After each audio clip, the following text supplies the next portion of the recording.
got involved with Solomon Kane partly because I'm just a huge fantasy movie fan, and there were no fantasy movies getting made. So when I met some producers in England and they said, we have the rights to this character, Solomon Kane, have you heard of him? It's like, well, yeah. I mean, I read the Robert Howard stories when I was a kid, and I never imagined for a second I'd get the chance to bring this guy to the screen. So I had to go back and I had to read the stories again because I hadn't read them for 15, 20 years, and figure out a way of sort of introducing the audience to the guy. But I wanted him to be a little bit more conflicted in interesting ways. I wanted to try and find a way of explain to the audience why he was this believer, why he was a character who felt that he was being directed by a higher power.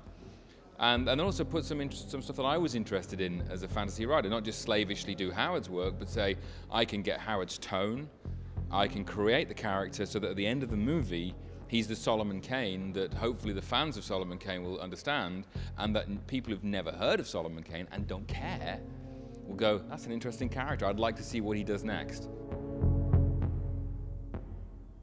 With Solomon Kane, I wanted to make it first and foremost a story about a man, so it's a character piece. Because I also kind of knew that I wasn't going to be able to have gigantic battles. I was going to have to focus on the character, and that's kind of what I'm most interested in. And in my other movies, I've always tried to make sure that character comes first, and that story is part of the character journey.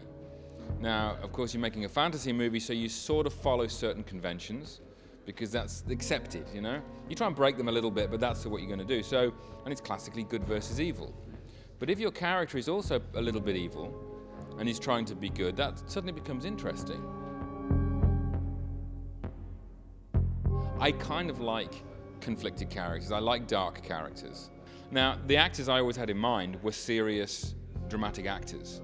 And I'd known James Purefoy a little bit before. He's not a big star, but he'd done some really good TV, and I'd liked him, and we wanted to do something together. And they suggested it for Solomon Kane, and I'd kind of thought, wow, is James right?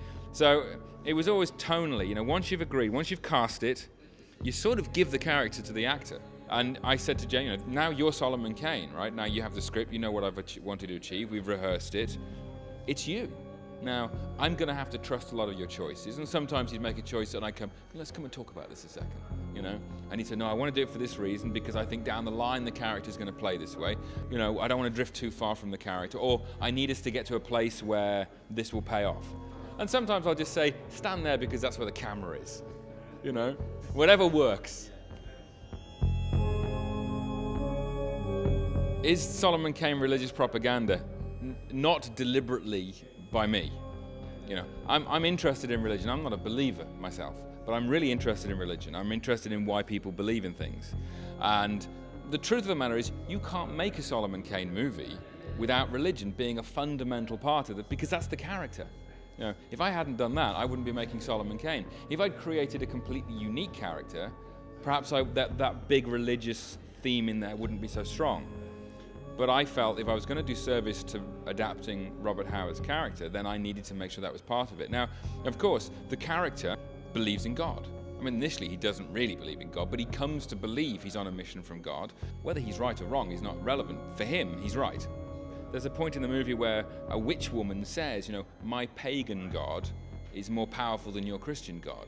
So I want to leave the world open for different kinds of belief and different kind of religion. So is it propaganda? It's absolutely not propaganda. Can you read it as propaganda if you want to? Yes, you can.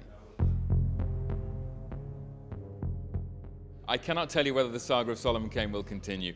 That is a choice that producers and financiers make, and the audience as well, But there's a number of ways I can take him forwards. I left the movie in a way which, yes, you can follow his stories.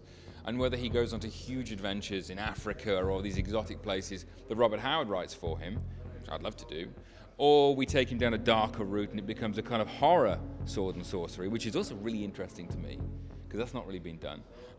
These are choices that will be made by people other than me. I can tell you that I'd happily spend some more time with the character, and I know James Purefoy will. So long as we're available and as long as people want it, there may be one.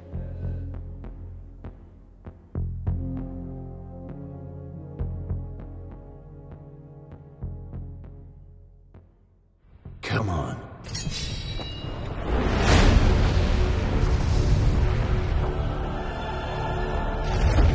There are many paths to redemption, not all of them peaceful.